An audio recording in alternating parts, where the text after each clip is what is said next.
Welcome to एडुजोस में आप सभी लोगों का स्वागत है। दोस्तों आज की इस वीडियो में हम लोग 8 दिसंबर 2021 के इम्पोर्टेंट करंट अफेयर्स के क्वेश्चन देखेंगे।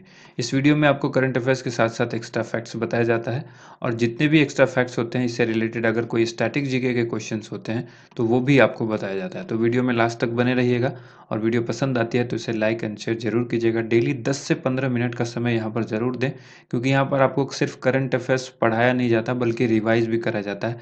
तो बीते कुछ दिनों में जो भी करंट अफेयर्स आपने पढ़ा होगा उसको यहाँ पर रिवाइज करने का भी मौका मिलता है और ऐप पर जाकर आप उसको क्विज के तौर पर खेल भी सकते हैं। आज नया अपडेट जो है वो ऐप का अवेलेबल हो गया है। क्विज आपको वहाँ पर 1 से लेकर 3 दिसंबर तक की क्विज अभी आपको मिलेगी।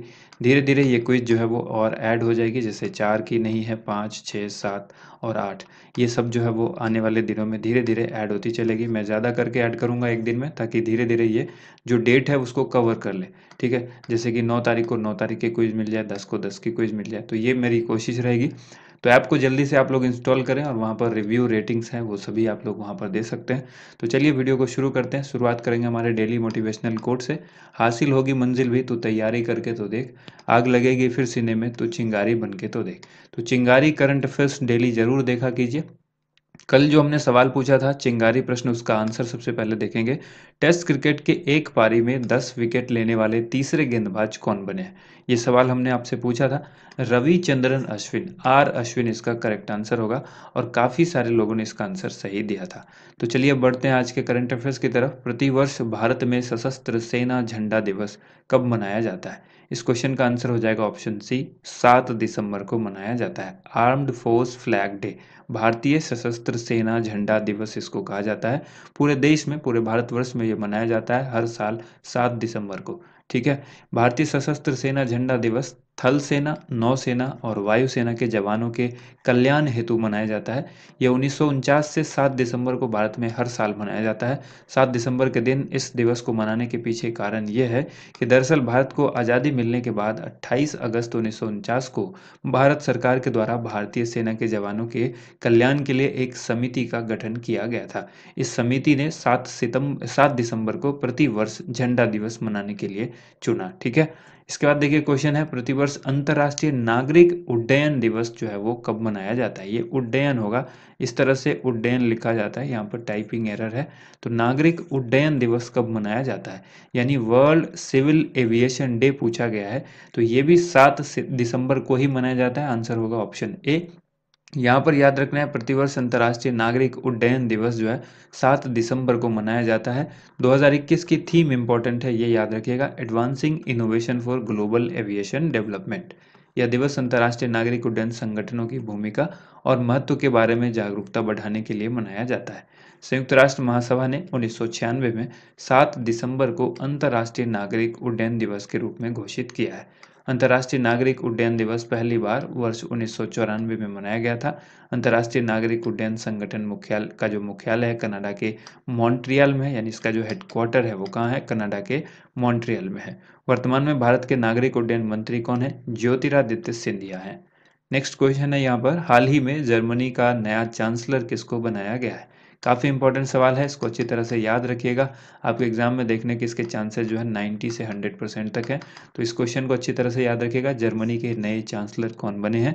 आंसर हो जाएगा ओलाफ शोल्ट्स। ठीक है, तो ऑप्शन बी यहाँ पर करेक्ट आंसर है। हाल ही में ओलाफ शोल्ट्स को जर्मनी का नया चांसलर बनाया गया है। वे देश के 9वें और सोशल डेमोक्रेटिक पार्टी यानी एसडीपी के चौथे चांसलर हैं। पिछली सरकार में देश के वित्त मंत्री रहे हुए हैं ये, तो इसको ध्यान रखिएगा। इसके साथ ही लंबे समय से चांसलर रही एंजेला मर्केल का युग जो है वो समाप्त हो गया, यानी उनका जो कार्यकाल था वो समाप्त हो गया। इंपॉर्टेंट फैक्ट में याद रखिएगा, एडोल्फ हिटलर एक जर्मन शासक था जिसका संबंध नाजी पार्टी से था। जर्मनी का एकीकरण बिस्मार्क ने किया था। ये सब स्टैटिक पार्ट में आपको मैं बता रहा हूँ। इसके बाद याद रखिएगा, करंट अफेयर्स रिवीजन में जर्मनी के टेनिस स्टार अलेक्जेंडर ज्वेरेव ने टोक्यो ओलंपिक 2020 में पुरुष सिंगल में स्वर्ण पदक यानी गोल्ड मेडल जीता था। इसके बाद यहाँ पर सवाल है, एक्वेरिन एक्सरसाइज 2021 संयुक्त सैन्य अभ्यास है, ये भारत और किस देश के बीच आयोजित हुआ है? ये सवाल आपसे पूछा गया है। यहाँ पर करेक्ट आंसर क्या होगा? इस क्वेश्चन का राइट आंसर होगा मालदीव और भारत के बीच हुआ है ये एक्वेरिन एक्सरसाइज 2021। ध्यान रखना यहाँ पर है कि यह एक्वेरिन सैन्य अभ्यास का 11वां संस्करण है। ठीक है। मालदीव के कडधुप द्वीप में ये आयोजित किया गया है, कडधुप, ठीक है। भारत और मालदीव के बीच हुआ है ये। इंपॉर्टेंट फैक्ट में याद रखिएगा, वर्ष 1988 में जब हथियारबंद आतंकवादियों ने राष्ट्रपति मौमून अब्दुल गयूम के खिलाफ तख्ता पलट की कोशिश की थी, तो भारत ने ऑपरेशन कैक्टस की मदद से वैध सरकार को पुनः बहाल किया था। करंट अफेयर्स रिवीजन में याद रखिएगा, हाल ही में हिंद महासागर में भारत, श्रीलंका और मालदीव के तटरक्षकों ने मिलकर 2 दिवसीय साझा समुद्री सैन्य अभ्यास दोस्ती को अंजाम दिया है। वो सैन्य अभ्यास का नाम क्या था? दोस्ती। वर्तमान में मालदीव के राष्ट्रपति कौन है? इब्राहिम मोहम्मद सोलेह। तो इसको भी याद रखिएगा। इसके बाद है, इनमें से किस वर्ड को कैम्ब्रिज डिक्शनरी का वर्ड ऑफ द ईयर 2021 चुना गया है? कैम्ब्रिज डिक्शनरी का word dictionary of the year जो है, वर्ड ऑफ द ईयर 2021 किस शब्द को चुना गया है? तो इसका राइट आंसर हो जाएगा ऑप्शन सी, परसिवरेंस, ठीक है। यहाँ पर याद रखना है ऑप्शन सी इस क्वेश्चन का राइट आंसर है। हाल ही में परसिवरेंस यानी दृढ़ता को कैम्ब्रिज डिक्शनरी का वर्ड ऑफ द ईयर 2021 चुना गया है। 2021 में वेबसाइट पर परसिवरेंस यानी दृढ़ता को 2,43,000 से ज़्यादा बार देखा गया है। पहली बार इसने इतना ध्यान देने योग्य उपस्थिति दर्ज की है, यानी पहली बार इस तरह से इसको इतनी संख्या में सर्च किया गया है। इसके बाद याद रखना है, करंट अफेयर्स रिवीजन में आपको हाल ही में कॉलिन्स डिक्शनरी के अनुसार एनएफटी यानी नन फंजिबल टोकन को वर्ष 2021 का शब्द चुना गया। किस डिक्शनरी में? कॉलिन्स डिक्शनरी में। और ऑक्सफोर्ड इंग्लिश डिक्शनरी के हिसाब से साल 2021 के लिए वैक्स शब्द को जो है वो वर्ड ऑफ द ईयर चुना गया था। वैक्स जो है वो एक लैटिन शब्द है, जो कि वैक्स जो है वो एक लैटिन शब्द वैका से लिया गया है, जिसका अर्थ होता है गाय यानी काव, ठीक है। तो वैक्स हो गया ऑक्सफोर्ड डिक्शनरी में, एनएफटी हो गया कॉलिन्स डिक्शनरी में, और कैम्ब्रिज डिक्शनरी में हो गया परसिवरेंस। नेक्स्ट क्वेश्चन है, विश्व तीरंदाजी चैंपियनशिप 2025 का आयोजन किस देश में किया जाएगा? इस क्वेश्चन का राइट आंसर होगा ऑप्शन डी, दक्षिण कोरिया में यानी साउथ कोरिया में आयोजित किया जाएगा विश्व तीरंदाजी चैंपियनशिप 2025, ठीक है। आयोजन जो है वो दक्षिण कोरिया के शहर ग्वांगजू में किया जाएगा। स्विट्जरलैंड के लुजाने में हुई कार्यकारी बोर्ड की बैठक में यह फैसला लिया गया। दक्षिण कोरिया तीसरी बार विश्व तीरंदाजी चैंपियनशिप का आयोजन करवा रहा है, यानी करवाएगा। इससे पहले 1985 और 2009 में इसका आयोजन किया गया था। अब कब होगा? 2025 में साउथ कोरिया में, ठीक है। साउथ कोरिया याद रखिएगा, दक्षिण कोरिया में कराया जाएगा। इंपॉर्टेंट फैक्ट में याद रखना है, 2021 विश्व तीरंदाजी चैंपियनशिप का आयोजन संयुक्त राज्य अमेरिका यानी यूएसए में किया जाएगा। यूनाइटेड स्टेट ऑफ अमेरिका यानी संयुक्त राज्य अमेरिका के यांगटन में किया जाएगा, यांगटन। नेक्स्ट यहाँ पर याद रखना आपको, करंट अफेयर्स रिवीजन में दक्षिण कोरिया के द्वारा साल 2025 तक दुनिया का पहला सस्टेनेबल फ्लोटिंग सिटी भी बनाया जाएगा, जो कि हाल ही में हमने आपको करंट अफेयर्स में पढ़ाया था। इसके बाद सवाल है, निम्न में से किस देश ने डेविस कप टेनिस चैंपियनशिप का खिताब जीत लिया है? इस क्वेश्चन का आंसर क्या होगा? इस क्वेश्चन का आंसर होगा ऑप्शन ए, रूस ने 2021 के वर्ल्ड चैंपियंस जो कि डेविस कप है, ये टेनिस का, इस चैंपियनशिप को जीता है। दुनिया के नंबर 2 टेनिस खिलाड़ी दानिल मेदवेदेव के शानदार प्रदर्शन की वजह से रूस ने 15 साल के बाद फिर से डेविस कप टेनिस चैंपियनशिप का खिताब जीता है।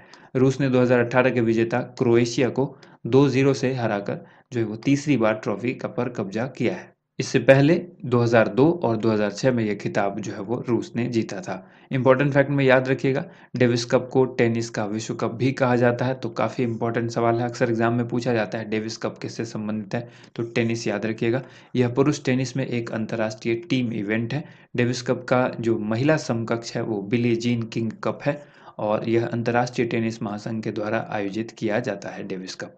इसके बाद देखिए, किस राज्य की सरकार ने महिलाओं के लिए बैक टू वर्क स्कीम को लॉन्च किया है?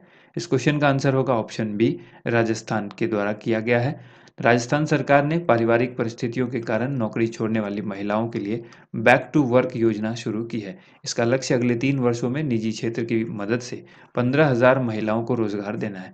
यह योजना विधवाओं, परित्यक्त महिलाओं, तलाकशुदा और हिंसा की शिकार महिलाओं को प्राथमिकता देगी। राजस्थान के मुख्यमंत्री अशोक गहलोत ने इसकी घोषणा की है। अशोक गहलोत यहाँ पर मुख्यमंत्री है तो क्लियर हो गया। राज्यपाल यहाँ पर कलराज मिश्र हैं। मुख्य न्यायाधीश अकील अब्दुल हामिद कुरैशी हैं। अगर आपने सीएम और गवर्नर की वीडियो नहीं देखी है तो लेटेस्ट दिसंबर 2021 की अपडेट पर हमने वो वीडियो डाल दी है, आप उस वीडियो को जरूर देखिएगा। करंट अफेयर्स रिवीजन में आपको याद रखना है, हाल ही में राजस्थान सरकार के द्वारा मुख्यमंत्री चिरंजीवी स्वास्थ्य बीमा योजना की शुरुआत की है। इसके बाद सवाल है, हाल ही में डॉक्टर शारदा मेनन का निधन हो गया, वह एक प्रसिद्ध क्या थी? डॉक्टर शारदा मेनन जो जिनका हाल ही में निधन हुआ है, इनका संबंध किस चीज़ से था? जैसे कि राजनीति, फिल्मकार, टेनिस खिलाड़ी या मनोचिकित्सक। इस क्वेश्चन का राइट आंसर हो जाएगा मनोचिकित्सक। डॉक्टर शारदा मेनन मनोचिकित्सक थी, तो ऑप्शन डी यहाँ पर करेक्ट आंसर होगा। भारत की पहली महिला मनोचिकित्सक और मानसिक स्वास्थ्य संस्थान की सबसे लंबे समय तक सेवारत प्रमुख पद्म भूषण डॉक्टर शारदा मेनन का चेन्नई में यानी तमिलनाडु के चेन्नई में निधन हो गया। वह 1961 में मानसिक स्वास्थ्य संस्थान की पहली महिला अधीक्षक बनी थी। उन्होंने मनोचिकित्सक आर थारा के साथ 1984 में सिजोफ्रेनिया रिसर्च फाउंडेशन यानी स्कार्फ इंडिया की स्थापना की थी।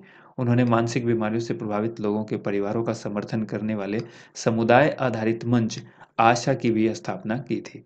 वर्ष 1992 में उन्हें सामाजिक कार्यों के लिए पद्म भूषण से सम्मानित किया गया था। तो ये ईस्वी याद रखिएगा, 1992 में उनको पद्म भूषण दिया गया, हाल ही में जिनका निधन हुआ है, और ये भारत की पहली मनोचिकित्सक थी, तो इनका नाम आपको याद रखना है, ठीक है? इसके बाद देखिए अगला सवाल जो आपसे पूछा गया है वो है the Midway battle Modi's roller coaster, ठीक है? The Midway battle Modi's roller coaster second term, इस पुस्तक को किसने लिखा है? इस पुस्तक के लेखक का नाम आपसे पूछा गया है, तो आंसर हो जाएगा Gautam Chintamani, option D correct answer होगा, ठीक है? Sorry, option C Gautam Chintamani जो है वो करेक्ट आंसर होगा। यहाँ पर सी ऑप्शन में हमने गलती से डी बोल दिया, तो गौतम चिंतामणि जो है वो इसका करेक्ट आंसर है। हाल ही में लॉन्च हुई पुस्तकें आप रिवाइज कर लें, यहाँ पर आप चाहें तो इसका स्क्रीनशॉट ले सकते हैं। वैसे ये पीडीएफ आपको हमारे इस ऐप पर मिल जाएगी जो डेली करंट अफेयर्स के अंदर मिलती है। तो resolve uniting nation in divided world बान की मून की पुस्तक है। India versus UK the story of an unprecedented diplomatic win Syed Akbaruddin की पुस्तक है। शटलर्स फ्लिक ये पुस्तक पुलेला गोपीचंद की आत्मकथा है। लाल सलाम जो एक नॉवल, ये स्मृति ईरानी की है पुस्तक। सनराइज ओवर अयोध्या सलमान खुर्शीद की है। Cooking to save your life Abhijit Banerjee. Kamala Harris phenomenal woman Chidanand Rajghatta. उसके बाद the origin story of India's state V S. Srinivasan. Actually I met them a memoir Gulzar की पुस्तक है। The secret to balancing work and family life Indira Nooyi की पुस्तक है। इसके बाद देखिए हमारा एक्स्ट्रा खुराक का सवाल आपसे डेली पूछा जाता है, 5 सवाल जिसको आपको वीडियो रोक करके आंसर देने का प्रयास करना होता है। तो इस वीडियो को भी आप रोकिए और आंसर देने का प्रयास कीजिए एक-एक करके सभी सवालों का। भारत किस देश के साथ संयुक्त सैन्य अभ्यास इंद्र का आयोजन करता है? भारत किस देश के साथ संयुक्त सैन्य अभ्यास गरुड़ शक्ति का आयोजन करता है? इसी तरह से बोल्ड कुरुक्षेत्र, मित्र शक्ति, सूर्य किरण, ये सभी अभ्यास जो है वो भारत किस देश के साथ करता है? एक-एक करके आंसर देखिए। पहला सवाल है, भारत किस देश के साथ इंद्र का आयोजन करता है? जो कि एक संयुक्त सैन्य अभ्यास है, तो भारत और रूस के बीच होता है इंद्र, ठीक है? इसके बाद है गरुड़ शक्ति, तो ये इंडोनेशिया और भारत के बीच होता है।